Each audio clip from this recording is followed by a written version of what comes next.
पिछले व्याख्यान में हमने देखा कि budget line, indifference curve, price effect, income effect, ये सभी क्या है। आज हम ऐसी स्थिति में हैं कि बता सकें कि सब्स्टिट्यूशन इफेक्ट क्या है। सब्स्टिट्यूशन इफेक्ट अर्थात प्रतिस्थापन प्रभाव। प्रतिस्थापन प्रभाव के हम बारे में आज बात करेंगे और प्रतिस्थापन प्रभाव के दोनों साइड से बात करेंगे। एक है हिक्सन अप्रोच और एक है श्रुटर्स्की अप्रोच। इसके बारे में बात करने से पहले मैं आपको एक बार रिव्यू कराऊं कि हम लोग कीमत प्रभाव के बारे में हमने क्या देखा था। कीमत प्रभाव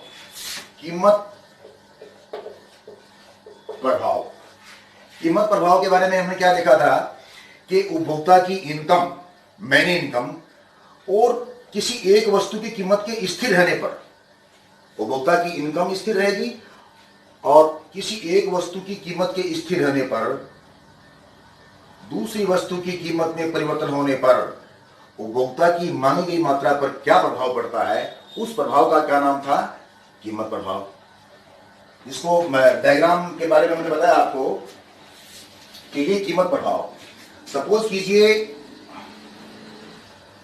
यहां हम गुड एक्स लें और यहां गुड वाई लें और ये मैंने बताया था आपको, ये बजट रेखा है। सपोज कीजिए ये बजट रेखा है, ये बजट रेखा पीएल है और यहां आईसी बिंदु क्यू पर स्पर्श कर रहा है। तो इस बिंदु क्यू पर, ये बिंदु क्या है, ये बिंदु क्यू इक्विलिब्रियम का पॉइंट है, संतुलन का बिंदु। इस संतुलन के बिंदु पर उपभोक्ता एक्स वस्तु की मात्रा माना कि x1 इतनी क्वांटिटी ले रहा है और उसी प्रकार से y क्वांटिटी की y1 मात्रा ले रहा है। अब माना कि x वस्तु की कीमत घट गई।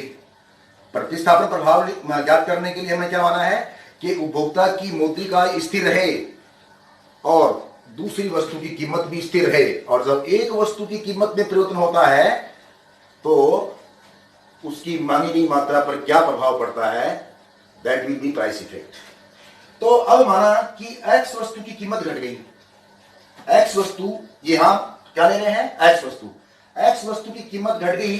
तो ये देखा है हमने पहले कि ये जो प्राइस रेखा है, ये प्राइस लाइन जो है will be shift to right hand.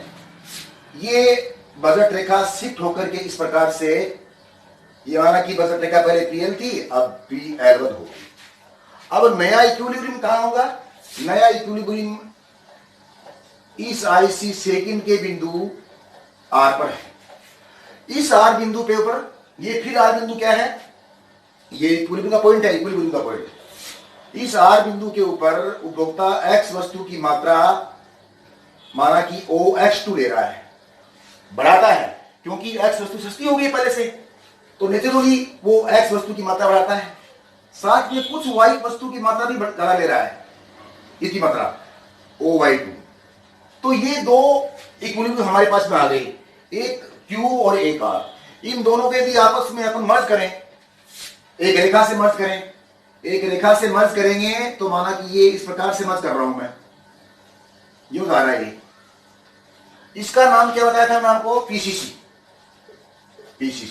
इसको बोलते हैं price consumption curve, PCC.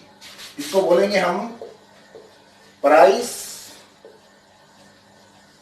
Consumption curve.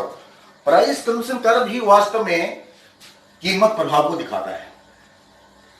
Price consumption PCC जो है वही वास्तव में कीमत प्रभाव को दिखाएगा, अर्थात बताएगा कि एक वस्तु की कीमत घटने पर और उपभोक्ता की वास्तविक आय और अन्य वस्तुओं की कीमतें स्थिर रहने पर उसकी मांगी गई मात्रा किस प्रकार से चेंज हो रही है। पहले वो एक्स वस्तु की कीमत गिरने से पहले एक्स वस्तु की मात्रा OX1 ले रहा था और एक्स वस्तु सस्ती होने पे इसकी इतनी मात्रा ले रहा है। तो ये इक्विलिब्रियम यहां से यहां आया, एक्स वस्तु और सस्ती हो गई तो आगे ये बिल बजट रेखा आगे शिफ्ट हो जाएगी। इस प्रकार से ये आगे शिफ्ट हो सकती है आगे और।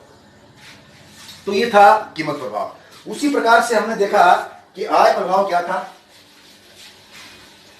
आय प्रभाव के अंतर्गत हमने देखा था, आय प्रभाव में क्या होगा कि दोनों वस्तुओं की कीमतें स्थिर रहेंगी और केवल उपभोक्ता की आय में परिवर्तन होगा, उपभोक्ता की आय में परिवर्तन होगा और उसके परिणाम स्वरूप उसकी मांगी गई मात्रा पर क्या प्रभाव पड़ता है, वो प्रभाव कौन सा होगा, आय प्रभाव। इसको भी हमने देखा था किस प्रकार से, OX और OY, ये OX एक्सिस है, ये OY। यह माना कि वस्तु X ले रहे हैं और यहां वस्तु Y ले रहे हैं।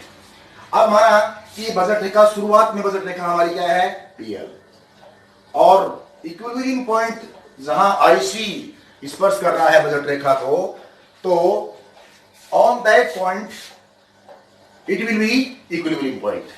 माना कि ये बिंदु Q है, ये बिंदु Q है, ये संतुलन का बिंदु है, और फिर इसी Q बिंदु पर माना कि उपभोक्ता X वस्तु की मात्रा इतनी ले रहा है और Y वस्तु की मात्रा इतनी ले रहा है, OX1 और OY1। अब दोनों वस्तुओं की कीमतें स्टेबल रहने पर और माना कि केवल उपभोक्ता की आय चेंज होती है, माना कि उपभोक्ता की आय बढ़ जाती है, उसकी मैन इनकम जो है उसमें ग्रोथ हो जाती है, तो वो बढ़ने पर ये जो प्राइस रेखा है will be shift to right, आगे की ओर हो जाएगी, शिफ्ट हो जाएगी और पैरेलली शिफ्ट होगी, ये पैरेलली शिफ्ट होगी। तो इसको थोड़ा आगे बढ़ाएं अपन, OX ये शिफ्ट होगी।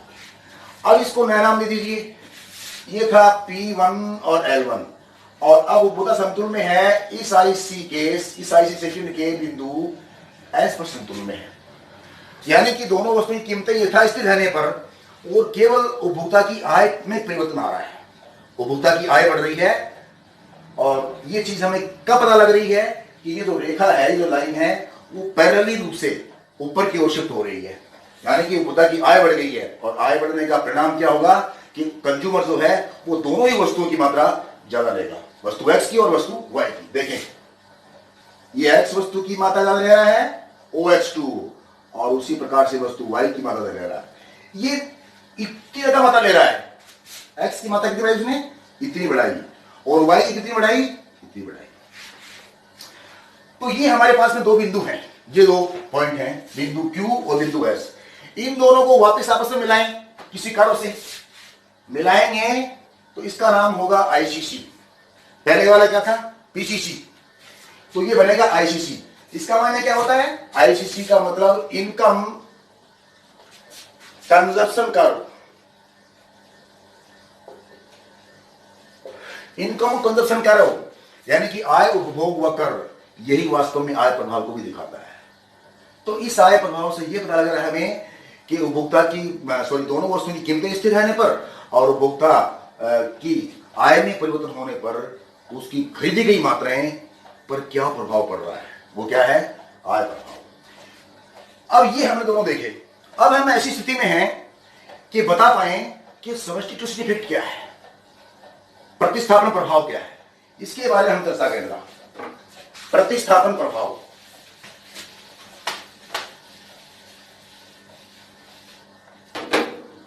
तो प्रतिस्थापन प्रभाव में क्या होगा, प्रतिस्थापन प्रभाव में देखिए आप, वापिस एक बार मैं आपको रिव्यू करूं।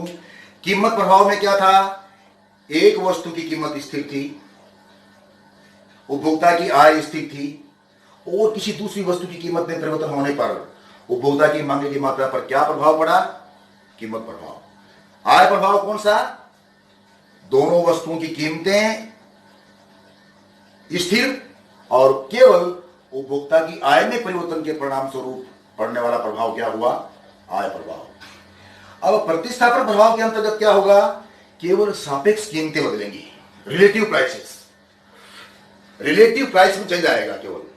तो प्रतिस्थापन प्रभाव में केवल सापेक्ष कीमत में परिवर्तन आएगा। तो हम यूं कहें कि the substitution effect is the effect of A change in relative prices on consumption pattern, on consumption pattern. In another word, we can say that substitution effect is the change in consumption pattern due to change in the relative price of a good. अर्थात इसको यूं भी कह सकते हैं कि प्रतिस्थापन प्रभाव उस प्रभाव को कहेंगे जिसमें केवल सापेक्ष कीमतों में परिवर्तन आएगा, जिसमें केवल सापेक्ष कीमतों में परिवर्तन इस प्रकार से आएगा कि उपभोक्ता ने तो पहले से ज्यादा अच्छी स्थिति में होगा और उपभोक्ता ने पहले से ज्यादा बुरी स्थिति में होगा। उपभोक्ता ने पहले से ज्यादा अच्छी स्थिति में होगा और ना पहले से ज्यादा बुरी स्थिति में होगा। अर्थात उपभोक्ता को सापेक्ष कीमतों में परिवर्तन के परिणाम स्वरूप केवल अपनी खरीद की मात्राएं बदलनी पड़ती हैं। पहले खुद खरीदा था और रिलेटिव प्राइस में चले जाने के बाद में खुद खरीद रहा है। इस प्रकार का प्रभाव होगा प्रतिस्थापन प्रभाव। तो इस प्रकार प्रतिस्थापन प्रभाव वस्तु की केवल सापेक्ष कीमतों में परिवर्तन के फलस्वरूप वस्तु की मांग अथवा उसकी उपभोग मात्रा पर क्या प्रभाव पड़ता है, उस प्रभाव को बताता है। जब ऐसा एक बात और दीजिए, ध्यान दीजिए, इसमें उपभोक्ता की वास्तविक आय है वो स्थिर बनी रहती है। उपभोक्ता की वास्तविक आय स्थिर बनी रहेगी। इसको वापस समझ देखिए, आप वापस समझो उसको। प्रतिस्थापन प्रभाव ज्ञात करने के लिए केवल वस्तुओं की सापेक्ष कीमतें बदलेंगी और उपभोक्ता की वास्तविक आय स्थिर रहेगी। आप एग्जाम्पल दीजिए, मैं आपको देखो एग्जाम्पल दीजिए। मान दो वस्तुएं हैं, माना कि दो वस्तुएं हैं, वस्तु एक्स और वस्तु वाई। वस्तु एक्स और वस्तु वाई। माना कि वस्तु एक्स की कीमत घट जाती है। दो वस्तुएं हैं, वस्तु एक्स और वस्तु वाई। माना कि वस्तु एक्स की कीमत घट जाती है। एक्स की कीमत घटने का परिणाम क्या होगा कि उपभोक्ता की रियल इनकम बढ़ जाएगी, उपभोक्ता की वास्तविक आय बढ़ जाएगी। अब प्रतिस्थापन प्रभाव ज्ञात करने के लिए और उपभोक्ता की वास्तविक आय को स्थिर रखने के लिए उसकी मौद्रिक आय में इतनी कमी करते हैं, उसकी मौद्रिक आय में, उपभोक्ता की मौद्रिक आय में इतनी कमी करते हैं कि उपभोक्ता पहले वाले आय पर ही बना रहे। यह है प्रतिस्थापन प्रभाव। अर्थात उपभोक्ता पहले वाले संतुष्टि स्तर के पर ही बना रहे, केवल वस्तु की खरीद की मात्राएं बदलेंगी। और इस प्रकार के प्रभाव को हम क्या कहेंगे, प्रतिस्थापन प्रभाव। Now, there are two concepts to find out the substitution effect. One is Hickson approach and another is Slutsky approach. एक तो है हिग्स का प्रतिस्थापन प्रभाव और दूसरा है स्लुटस्की का प्रतिस्थापन प्रभाव। तो आज अभी हम बात करेंगे हिग्स का प्रतिस्थापन प्रभाव। हिग्स, इसका पूरा नाम है J.R. हिग्स। ये इकोनॉमिस्ट हैं और इन्होंने प्रतिस्थापन प्रभाव के बारे में बताया है। तो इसलिए इसका हम कई बार बोलते हैं कि J.R. Higgs substitution effect. उसे क्या अप्रोच है? तो J.R. हिग्स का प्रतिस्थापन प्रभाव। J.R. हिग्स ने क्या कहा, देखिए आप, हिग्स के अनुसार प्रतिस्थापन प्रभाव वस्तु की केवल सापेक्ष कीमतों में परिवर्तन का, वस्तु में क्या होंगे, केवल सापेक्ष कीमत में परिवर्तन होगा और उसके परिणाम स्वरूप उसकी मांगी गई मात्रा पर क्या प्रभाव पड़ता है, उसका क्या प्रभाव पड़ता है, उस प्रभाव को बताएगा हिग्स का प्रतिस्थापन प्रभाव। इसमें हिग्स ने क्या कहा है कि एक वस्तु की कीमत में कमी आने पर उपभोक्ता की वास्तविक आय बढ़ जाती है। ठीक, जो मैंने आपको पहले बताया उसी प्रकार से। तो उपभोक्ता की मौद्रिक आय में इतनी कमी करते हैं, उपभोक्ता से इतनी मौद्रिक आय ले लेते हैं कि उपभोक्ता पहले वाले आईसी पर ही बना रहे। यह है हिग्स का प्रतिस्थापन प्रभाव। इसलिए उपभोक्ता की मौद्रिक आय में हम जितनी कमी करेंगे, जितनी क्वांटिटी में कमी करेंगे, उसको हिग्स ने नाम दिया है एक क्षतिपूरक परिवर्तन। आय में क्षतिपूरक परिवर्तन, आय में क्षतिपूरक परिवर्तन, इसका नाम दिया है। जितनी आय में कमी करेंगे उस क्वांटिटी का नाम क्या होगा, आय में क्षतिपूरक परिवर्तन। तो देखें किस प्रकार से हिग्स ने बताया है। हिग्स का प्रतिस्थापन प्रभाव देखें।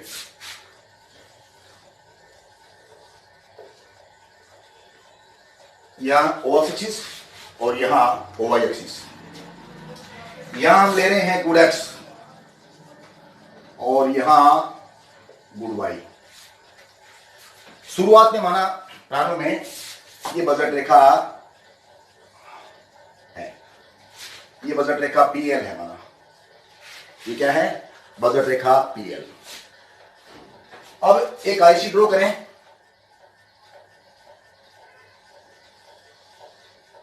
ये आईसी फर्स्ट, ये जो आईसी है इस बजट रेखा को किसी बिंदु के ऊपर स्पर्श कर रहा है, टच कर रहा है, और वो बिंदु कौन सा है? ये बिंदु है, माना कि ये बिंदु क्यू है। इस क्यू बिंदु पर क्या हो रहा है? इस क्यू बिंदु पर उपभोक्ता एक्स वस्तु की तो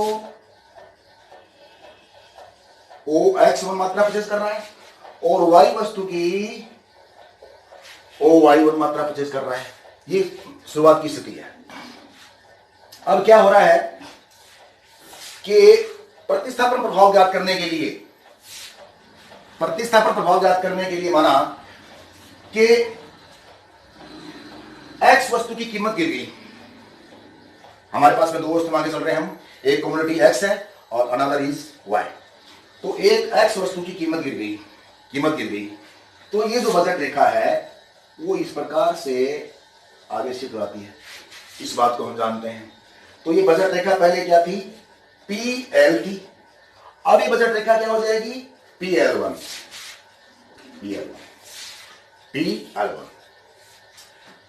अब देखिए आप, तो प्रतिस्थापन प्रभाव ज्ञात करने के लिए मैंने आपको पहले बताया कि किसी एक वस्तु की कीमत में परिवर्तन होने पर उपभोक्ता की वास्तविक आय बढ़ जाती है। भाई दो वस्तुएं हैं और दो वस्तुओं में से माना कि एक वस्तु बहुत सस्ती हो गई, तो there are two types of income, one is real income and another is money income. तो मैंने क्या कहा आपको कि एक वस्तु की कीमत गिर गई, अर्थात एक वस्तु की कीमत बहुत सस्ती हो गई, इसका परिणाम क्या होगा कि उपभोक्ता की वास्तविक आय बढ़ जाएगी। यानी कि वास्तव में उसके पास जो इनकम होनी चाहिए वो ज्यादा बढ़ जाएगी। कारण कि वो एक वस्तु सस्ती होने पर उस जो बची हुई इनकम का जो पार्ट है वो दूसरी वस्तु में खर्च कर सकता है। इस अर्थ में मैं कह रहा हूं कि रियल इनकम बढ़ जाएगी तो उपभोक्ता की वास्तविक आय बढ़ जाएगी। अब उपभोक्ता की वास्तविक आय को स्थिर रखने के लिए और प्रतिस्थापन प्रभाव को ज्ञात करने के लिए उपभोक्ता की मौद्रिक आय में इतनी कमी करते हैं, कमी करनी पड़ेगी। किसके लिए? प्रतिस्थापन प्रभाव को ज्ञात करने के लिए। और किसके लिए? वास्तविक आय को स्थिर रखने के लिए। तो उपभोक्ता की मौद्रिक आय में इतनी कमी करते हैं कि उपभोक्ता पहले वाले इक्विलिब्रियम पर बना रहे, पहले वाले संतुष्टि स्तर पर बना रहे, पहले वाले आईसी पर बना रहे, ये वाला। तो उपभोक्ता की मौद्रिक आय में इतनी कमी करते हैं, तो आप ध्यान दीजिए, जब मौद्रिक आय में कमी करते हैं तो बजट रेखा नीचे तक आएगी, और जब इनकम बढ़ती है तो बजट रेखा ऊपर की तरफ बढ़ती है। तो मैंने कहा कि उपभोक्ता की मौद्रिक आय में इतनी कमी करते हैं कि उपभोक्ता पहले वाले आईसी पर ही बना रहे। इसलिए ये है, अब करंट पोजीशन कौन सी है? ये वाली बजट रेखा PL1। तो इसमें कमी करते हैं, तो इसमें कमी करेंगे तो ये जो बजट रेखा है पैरेलली नीचे आएगी, और नीचे आएगी और इस आईसी को कहीं ना कहीं स्पर्श करते हुए आगे निकलेगी।